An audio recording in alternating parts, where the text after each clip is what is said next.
Odpremo ventil in spustimo zrak. Poskrbimo, da zrak po celotnem obodu obroča povsem iztisnemo iz plašča in zračnice.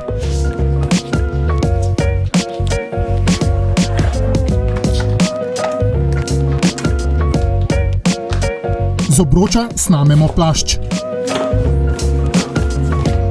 V pomoč sta nam lahko montirki oziroma snemalca plašča. S prvim snemalcem potegnemo gumo čez rob, zataknemo za napero. Vseeno, ne začnemo pa pri ventilu, ker je najtežji.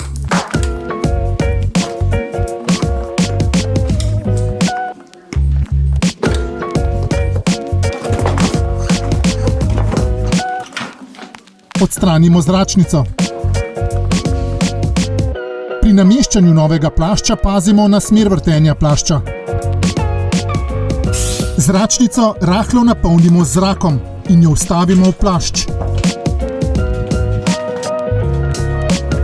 Namestimo plašč. Znova si lahko pomagamo z vzvodom montirke. Zračnico v plašču napolnimo z zrakom. Opremimo še ventil in smo gotovi.